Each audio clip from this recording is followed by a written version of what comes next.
Ladies and gentlemen, you are here with the Children of the Trenches, episode 41, with your host, Anthony Finhess Hess, a.k.a. Mr. Keep Going. Javion and Professor Cardinal. I ain't gotta do the AKAs. Y'all know what it is. He got an a.k.a. He got an a.k.a. It's AKA Mr. Miska. Muska. You You gotta do the a.k.a., bro, because the a.k.a. Let's rerun that. No, it's too late. We already live. Javion and Professor Cardinal, AKA Mr. Miska Muska. See, it adds personality. It adds personality. You're right. And speaking of Miska Muska Mika Manka, Errol Spence got that TKO.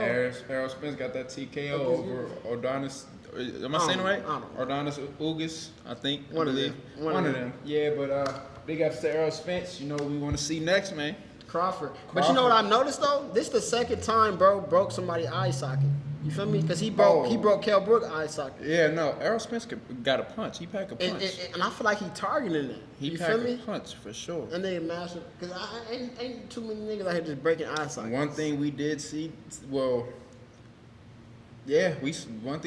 we saw Errol Spence get a little tested. He got rocked. He got rocked a little bit. What was that? He got rocked in the 7th? The 6th, remember?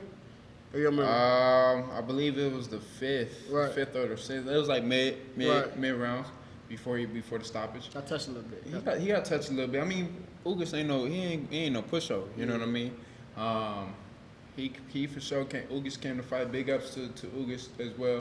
You know, he showed a heart of a lion. You know what I mean? He wanted to keep going even when the doctor stopped the fight. Right. You know what I mean? But at the end of the day, when you in there with a shark, you feel me? A lion in deep waters with a shark, he ain't gonna make it. Yeah, you ain't gonna make it, man. You ain't gonna make it. It's tough as it is. You know what I mean? Like he showed everything. He showed everything he could. You know what I mean? All the heart he could have. It just wasn't enough. Right. And to speak on Errol Spence's performance, he looked a little different. You feel me? Like it you could tell he wasn't planning on going to decision with Ugas. He was putting it all out. He was throwing it all out there. He was throwing it all out there. He was walking him down, putting weight behind every punch. You know what I mean? Like it wasn't like none of them punches was like touching, setting shit up. You know what I mean? Like socking him. He was socking him. You know what I mean? Socking him. Like it's socking him, trying to crack him to the point where like he was losing balance. You feel me? Like he was putting everything into them shots. Yeah. And you could just tell he was trying to make a statement with that one, and which he did. You know what I mean? Because Ugas was a champion. You know he went and took that belt from him. Right. You know, so now he got 3 of the belts. He's trying to go unified with Terrence Crawford. That's the one. Overdue. That's the one. I don't want to see nothing else with them two. I don't want to see them fight nobody else. I don't want to see them fight nobody else but each other. You just want the Spence and I want the unified title, because then you know what I mean. Like whatever the outcome is of that fight, they can have a second fight rematch, and depending on how that outcome go, they might fucking have a trilogy. You know what I mean? Let me ask you this, because you just said that against Ugas, right? Terrence Crawford was throwing it all out there, right? Now, obviously, not Terrence Crawford, excuse me, Errol Spence, right? Right. Now, against Terrence Crawford, obviously there's like a little bit of bad blood there, right? Do you think Spence might let his emotions get the best of him because there is bad blood, do the same thing or probably more, go out there and try to throw bombs, fuck around, make a mistake, get caught? See, I think Errol Spence, what I've noticed with, recently with every fight that Errol Spence fight, he fights according to the fighter. So I think he knows that he's not going to sit there and just try to bang with Crawford. Yeah. You know what I mean? He's of course going to be aggressive and bring the fight to him, but I feel like he's going to have a lot more thought behind it rather than just. I mean, you could tell he had thought behind it. Of course, he wasn't just, you know what I mean? Yeah. But like he was setting shit up with the jab. He had beautiful body work yesterday. Like he was tagging the body a lot yesterday. You know what I mean? That played a big factor into the outcome of the fight. You know, because in order for him to even land them shots to do that to Ugas, Am I swear that shit, it don't roll off the tongue right. Anyway, it's not rolling off the tongue right. This gonna be the this gonna be the steal for the next episode. It's just like, I don't fucking know. I don't fucking know. Right, but yeah, man, you know, that body work was you know, is what opened up, you know, them big shots, which, you know, caused Ugas to have, you know, those damages to that eye. Yeah. Man. And honestly, too, I was thinking about it because it has been shown, or Terrence Crawford has shown, like, sometimes he abandons his boxing ability and go out there and brawl when he really doesn't have to. Right. You got trying to say sometimes he get caught in a war, he gets caught in a fight, just trying to prove himself tougher than the other opponent. Right. Let me ask you this now. Go ahead. You being, you know, a professional boxer. Yeah, Mr. Finhess, aka Mr. Keep going. Right. When you notice that a fighter doesn't have that power to stop you, to put you out, right? Do you feel like that opens up opportunity to get a little careless, take a little more risks? Yeah, in a sense. I mean, because you feel like, you know, you can go out there and probably do stuff that you wouldn't have really done if you felt like his power could hurt you. Type shit that you do in sparring, but you know what I mean, you doing it in a fight now. Right, and you might get caught with some shots. You might get caught, and that's the thing though. That's what the crazy part about boxing is, because on paper you might look at somebody with he might not have too many knockouts. You might feel his shots and, you know, they might not hurt you, but it's always that one that you don't see. That you don't see. So you never really, you can't really 100% just say, I'm going to go out there and I'm going to just, you know, start trying shit. You always kind of got to be aware. It takes, what they say, it takes... like pounds of force or something? Yeah, like a pound of force to... 2 pounds? I don't know. It's not too much. Not too much at all. We probably should know these numbers. Probably should know these numbers, but then again, you know what I mean? Our defense too tight for us to even have to worry about that. You right. But nah, man. Predictions on Crawford. Crawford and Spence. I think Crawford got it by either a split or a close unanimous. Crawford got it by a split or a close unanimous. Yeah, that's what I think. I can see that, but I low-key think Crawford might get him out of there. You think Crawford gonna stop him? I think Crawford might get him out of there, bro. And that's the thing. So honestly, like you said, we've seen Spencer hurt. We've seen him probably, you know, get caught with a good shot. But I don't think I ever seen him down. I don't think I ever seen him actually on the canvas. I don't see Crawford dropping him. But I see TKO type. I see a TKO type. I see Errol Spence, you know, exposing himself, getting caught with a devastating shot. But being the dog that Errol Spence is, he's not going to go down. And you got to remember, like you said, he is a dog. And when Crawford catches you, sometimes he opens up. Sometimes he starts. So he might fuck around and get caught with something. Right. Trying to get him out of there. But I haven't seen Crawford chin get tested yet, and he's been in there with some heavy hitters. He's been in there with some. You don't think his chin got tested? You don't think he got dropped by Gamboa? That wasn't really that. Do you think that was really a drop?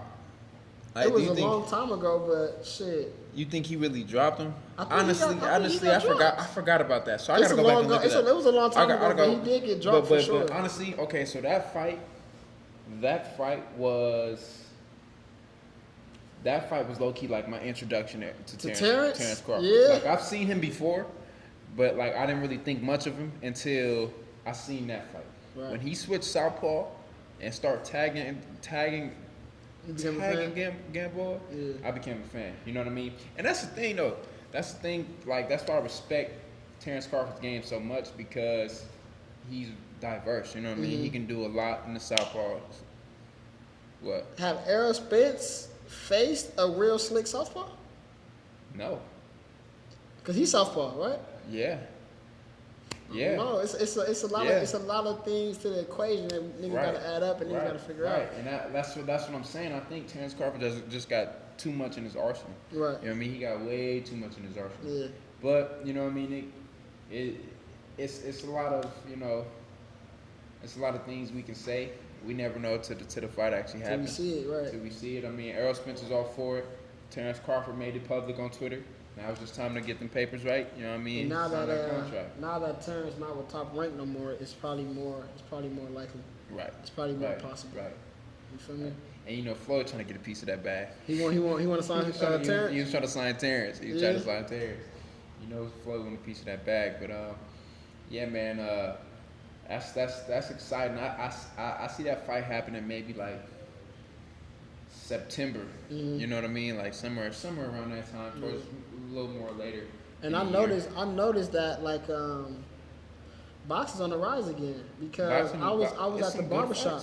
It's some good fights coming up. Yeah. And I was at the barbershop, right?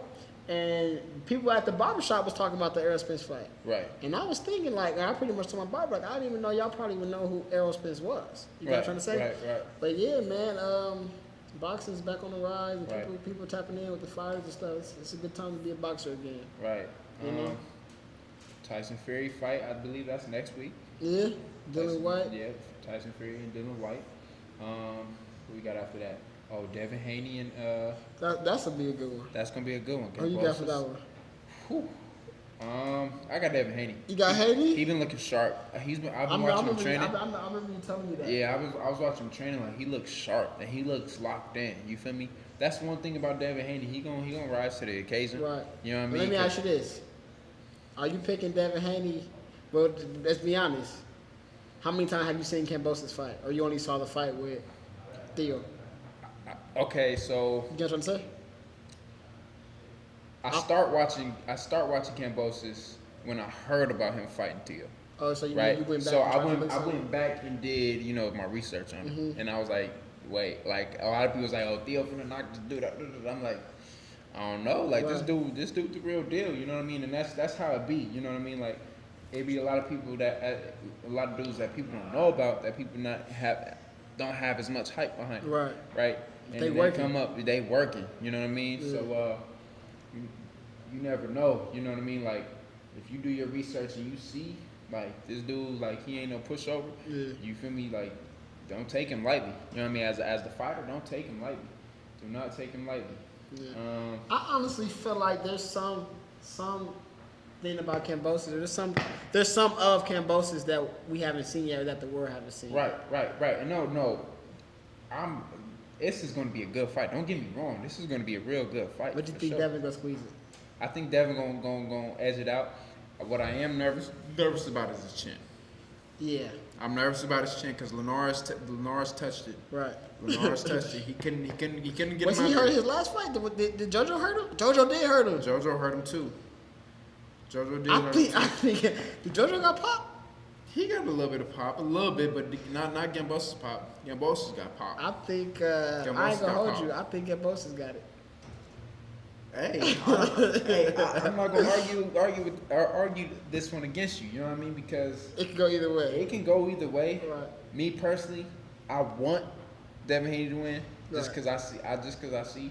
But I respect Kambosos as well, and I can see it going either way. I like Kambosos. I like the route Kambosos took. I like it too. You feel me? Yeah. Like really just out the mud, like flying. Like he said, he's from Australia.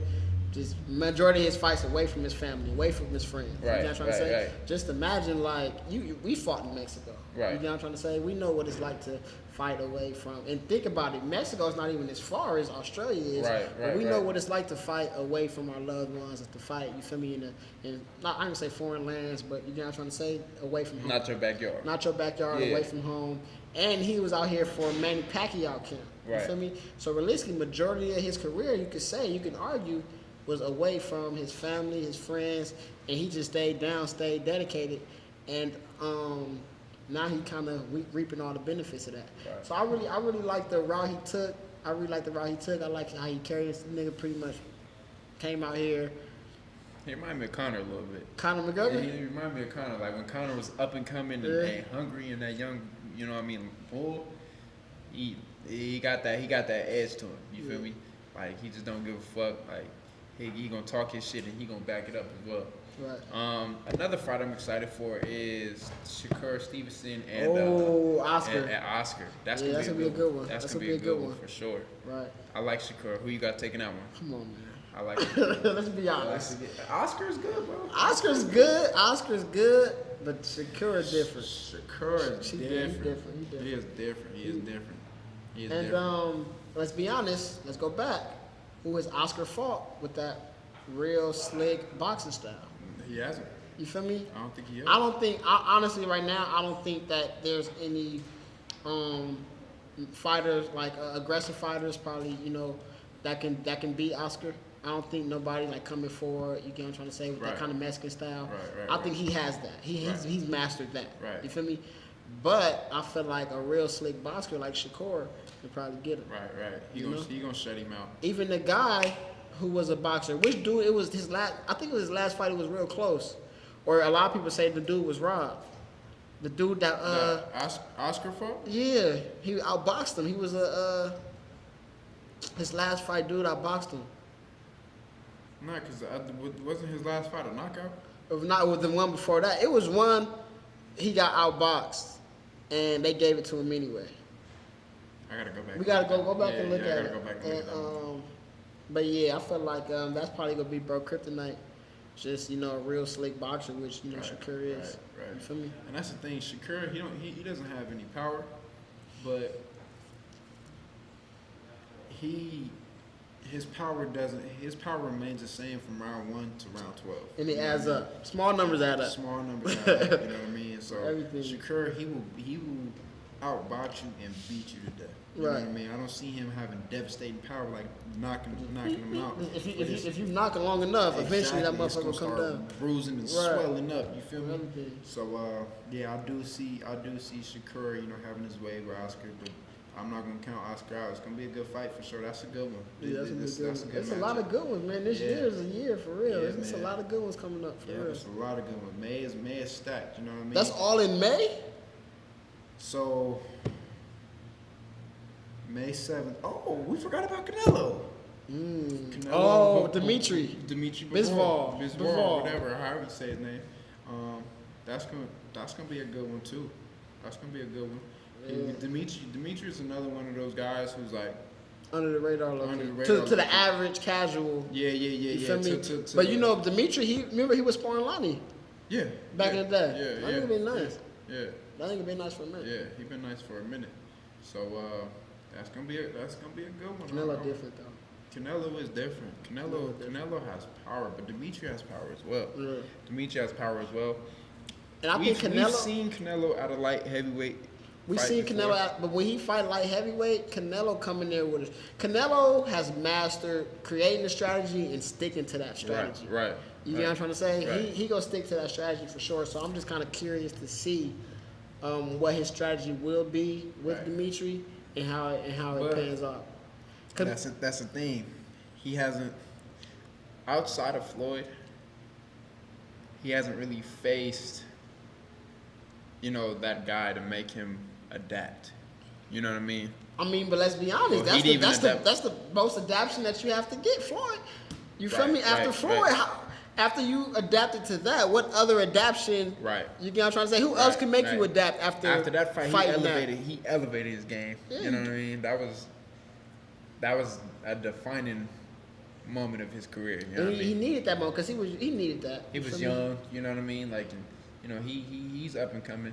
So I think that kind of humbled him and made him hungry. Right. You know what I mean? And look at him today, the pound for pound king. And I think that kind of ties into like pretty much our next chapter or our next segment of the show. Pretty much because he took that risk at a young age. He took that risk. You feel me? He dared to be great. Right. And at the time, it didn't work out for him. Right. You know what I'm trying to say? But in the long run, he learned what he needed to learn, and now you feel me, on top of the boxing world. Right. You know what I'm trying to say? Right. So sometimes you need those losses and you need those lessons to really grow and to get to that next point. You feel me? If he never would have did that challenge, let's say if he never would have challenged himself, right, and fought Floyd at that young age, who knows where, you feel me, he would be. You know what I'm trying to say? Sometimes you need that. And that's what's kind of bad about, like, I'll say, like, the Floyd era, where it's like everybody wants to stay undefeated, right? Obviously, nobody wants to lose a fight. Who wants to lose a fight? Nobody. But the fact that everybody wants to keep their some fighters aren't challenging themselves. Some fighters aren't, you feel me, taking those risks to be great. You get what I'm trying to say? That's why, that's why a lot of these fights aren't happening. They're not happening. That's why a lot of them aren't happening, because they're trying to protect that O. You know what I mean? And the main thing that people say when, two undefeated fighters go against fight each other, somebody gotta go. Somebody gotta go. Somebody gotta go. Gotta go. And we haven't said that in a while. You know what I mean? Like, that hasn't been said in a while in boxing. Yeah. So definitely we looking forward to those major fights happening. Right. When we get on that level, you know what I mean, we gonna make the major fights happen. Yeah, I like challenging myself. I like, you feel me? Cause that's really the only way. I ain't ducking nobody. You know what's up with me. That's the only way you can be great, for real, man. That's the only way you can be great. You gotta challenge yourself, yourself, and you gotta kind of just take those risks.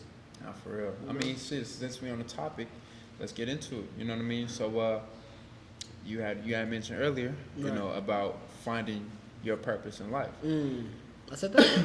You said that. That's you deep. said that. You said I that. said That's that? deep. So Nah, let's get into it. Let's drop a few. No. So pretty much, I just noticed throughout this week, right? I've been having numerous conversations with different people, and all the conversations kind of been the same.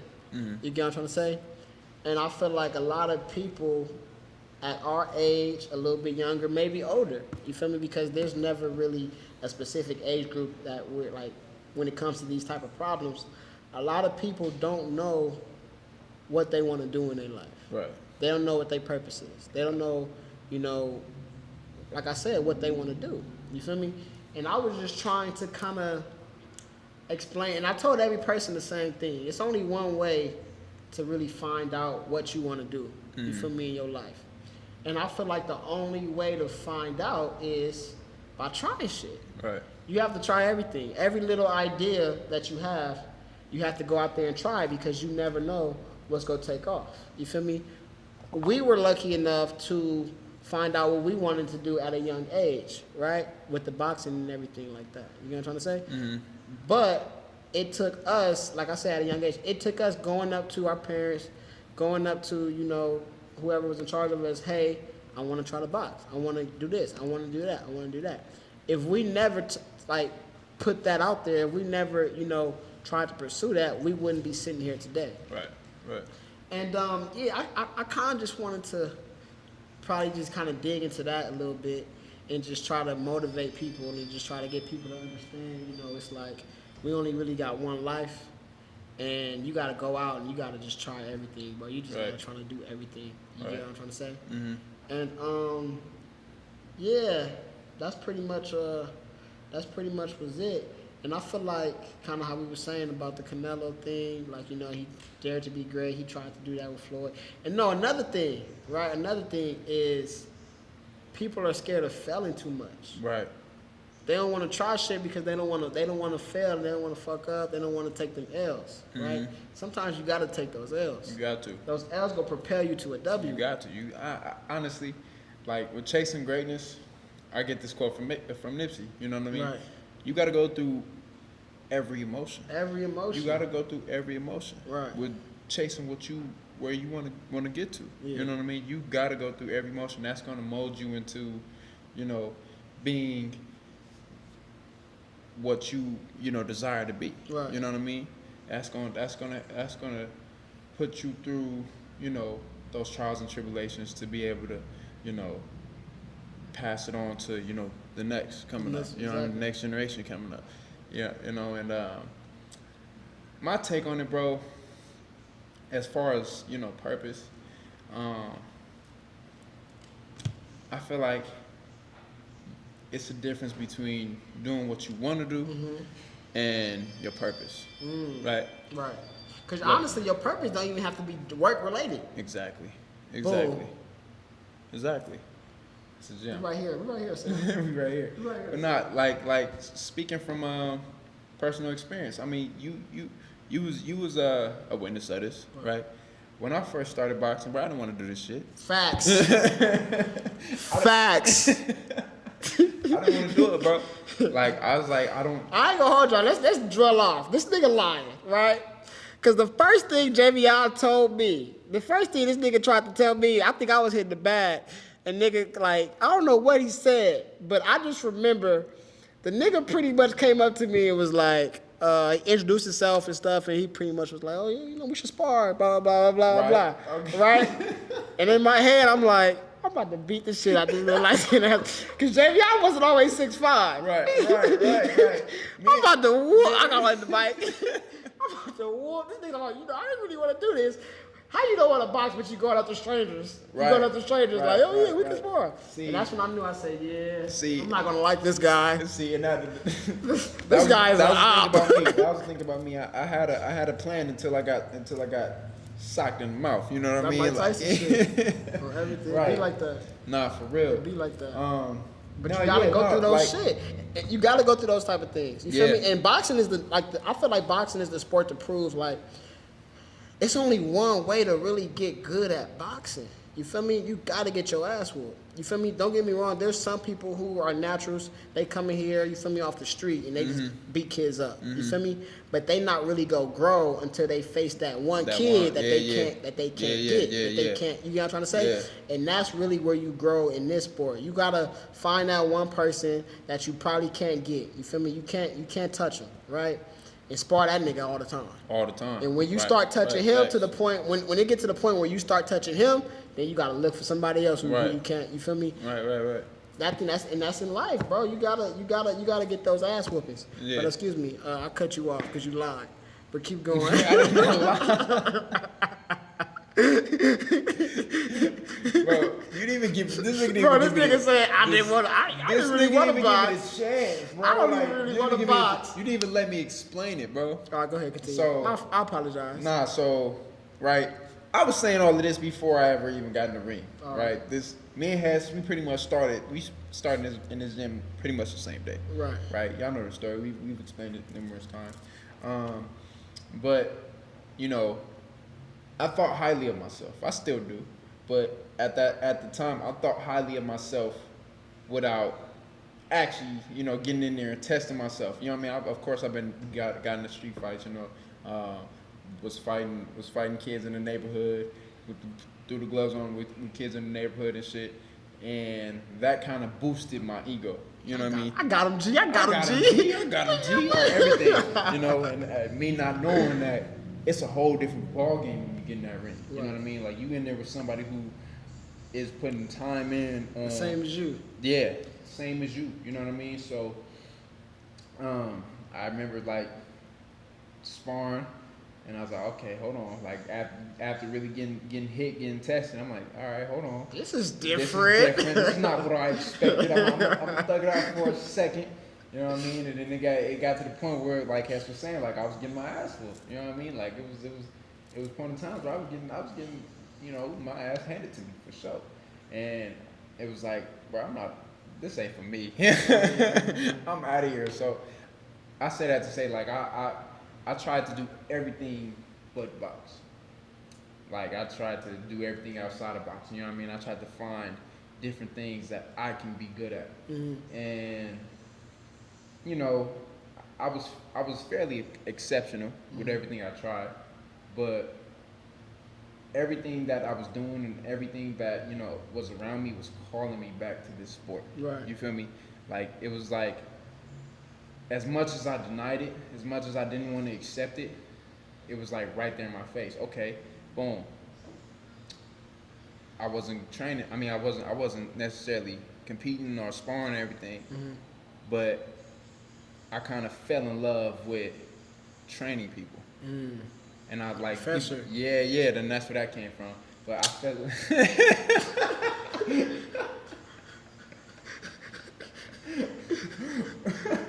Go ahead. Right.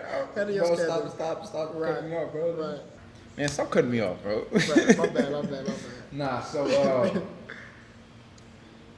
yeah, like I started training people, and you know, people start realizing like you know you're good at training people. You know what I mean?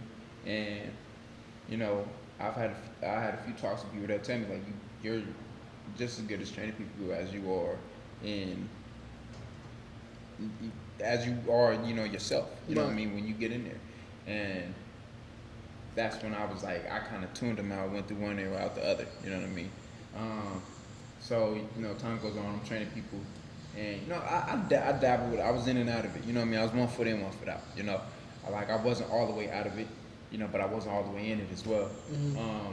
And it took for me to go off to college. You know, experience different things. You know what I mean? And go down a different path to actually realize like I'm not doing what I'm supposed to be doing. Right. You feel me? Like I'm not doing what, you know, makes me happy. And I did, like, believe it or not, like boxing actually made me happy. It kind of like kept me balanced. You feel me? And that's when I kind of realized, like, you know, that's my purpose. You feel me? Like I gotta get back up in the gym. You feel me? And like I pretty much dropped everything. Got back in the gym. Like I dropped. I'm not condoning this, but this is just what I did. I dropped out. I dropped out of college. No. Condone that. No, condone that. I mean, shit. I ain't gonna hold you. No, I ain't gonna hold you. We could get into that too. You know what I mean? You don't have to have a degree to be successful in life. You don't. And that's what I want to touch on too, pretty much, because what you were saying, as far as your journey, right? In order to become good at something, right, you got to be bad first. Right. You got to go through that. You got to go through that situation. You got to be bad first. You got to fail. You got to mess up. And the reason why I said condone, obviously, if your goal or if your dream is college oriented, go to college, right? But the reason or my problem with the school system is this, right? In school, I think I said it before. I don't know if I said it on the podcast, but I know I told you before. Like we had the conversations. And the thing about school is like you have to be right 90% of the time to get an A, to pass. You got what I'm saying? You got to be right on pretty much all the tests, all the homework, all the classwork, you know, participation, all that. You got to be correct. You know what I'm trying to say? In life, you only have to be right one time. If you have 9 ideas, or you have 10 ideas and 9 of them fail, that 10th idea could be the one that pretty much makes you successful and that boosts you to, you know, financial freedom and where you want to be. You get what I'm trying to say? And the reason, the problem I have with college is people go to college not knowing what they want to do, saying like, oh, I'm going to figure it out when I'm in college. You feel me? Get student loans, get all type of stuff, and then graduate college with a degree and have a degree in what they don't want to do. They not in that field when they get that degree. You get what I'm trying to say? And now you got hundreds of $1,000s in debt. Right. When realistically, me personally, I'm an advocate of just like how we said, trying everything, and I'm an advocate of fucking a trade schools. You feel me? I would rather go to a trade school than go to college because in a trade school, first of all, it's gonna be like 5 to 7 months, probably a little longer. You feel me? You go to that trade school, you're gonna be learning exactly what it is that you're studying for. You feel me? You go right and you're gonna write and learn to that. You're gonna learn that skill. Right. Whatever you're in school for, you're gonna learn that skill. Right. Right. You're not gonna have hella student loans. You might have some student loans, but a lot of times you can get grants and shit like that. So you might not have too much compared to. You could do that with you can get grants in college. College, yeah. You can get grants in college. You know what I mean? But you know, it's a lot more harder to obtain. Okay. You know. But yeah, and with the trade school, you go to trade school. Let's say you do that right, and you start working in that field, right? You start working in that field.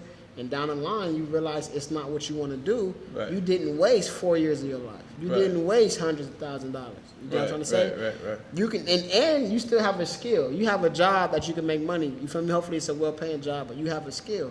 You can do that for a little while you figure out what it is else you want to do. You know what I'm saying? But just keep trying shit, keep trying different things, and I don't know. I feel like people really just get caught in the trap of going to college because after you get out of college, you have to pay those loans. You feel me? You got to pay those loans. So you kind of starting your life out in debt. You starting your life out, you feel me, at a loss in a sense. You know what I'm trying to say? So yeah. I honestly will only tell somebody to go to college if they know like what they want to do and you need to have a college degree to do it. Right. You get what I'm trying to say? I agree. I agree 100%. You know what I mean? Because shit, we go back to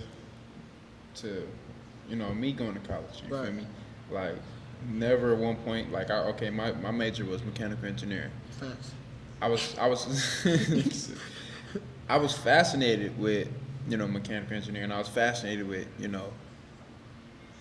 cars and shit like that and mechanics. Facts. You feel me? And I ran track as well, but never I was fascinated with that, but never once did I see myself being an engineer or a mechanic. Never once did I see myself being an engineer, mechanic, or even a professional track athlete. Right. I never saw myself doing that. You was doing it because it made sense. I was doing it because it made sense. I was doing it, because I followed the narrative of young black man going to college. I followed that narrative. Right. You know what I mean? And that's not a terrible narrative. That's a good narrative. Yeah. You know what I mean? But it just wasn't for me. I felt like that's where I plateaued. You feel me? You know what I mean? That's where it was just like, okay, you've reached the highest level of this path. Right. It's time to close this chapter and move on to what, really elevates you. Let's really get into it. Let's really get into it. Right. So like I said, man, it takes trial and error. It takes for you to go through those things to really, see for yourself, to find out for yourself. You know what I mean? Because all of these things, are personal conversations you have with yourself.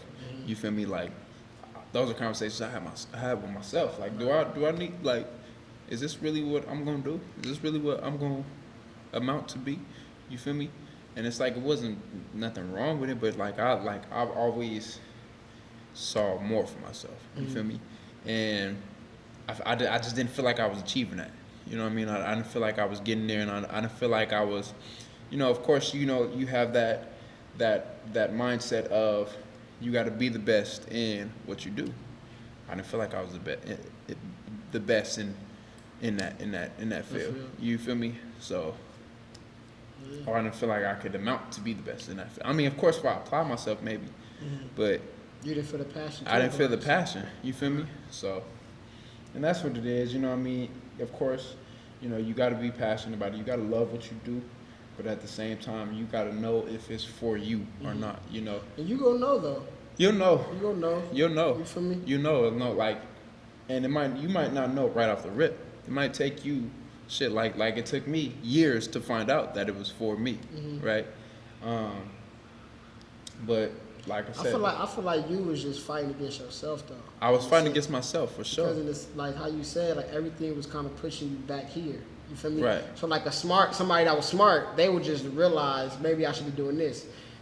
But Javion kind of slow, so it took him a little bit of time to really. It took him a little bit of time to actually kind of Say that again.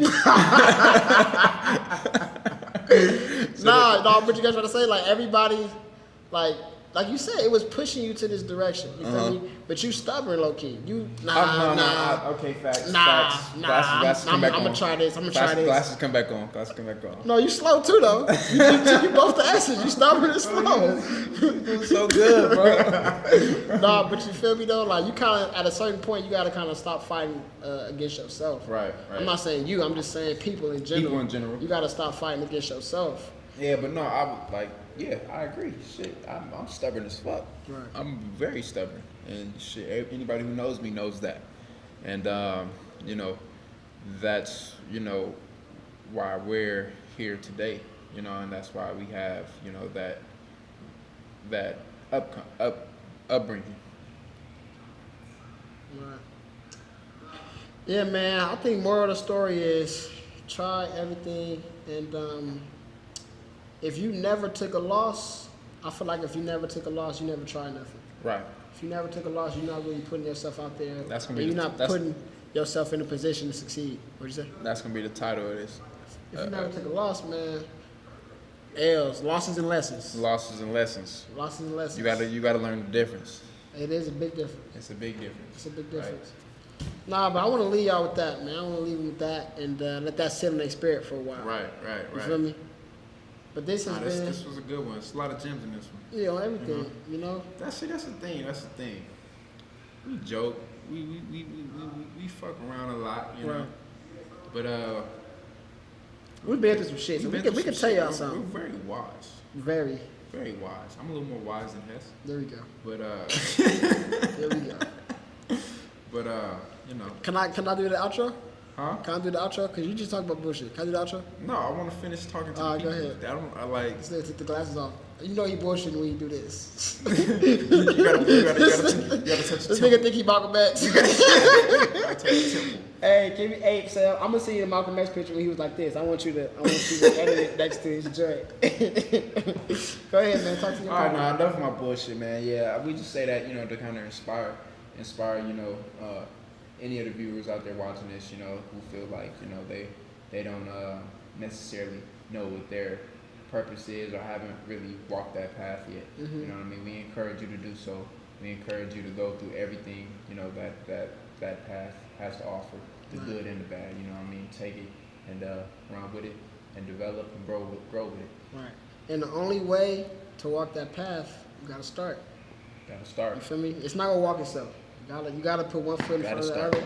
And you gotta start. And then once you start, what you gotta do, Hess? Keep going to the neck. Keep going to the neck. And with that being said. Oh, you want me? No, you about to take it off. With that being said, this has been another episode of the Children of the Trenches podcast. Yes, sir. If you have found any entertainment, anything, inspiring, influencing, all we ask for you to do is like, comment, share, what else? Subscribe, and go ahead and turn that bell on. Ding. Turn that notification bell on. Ding, ding, ding, ding. And we out. Yeah.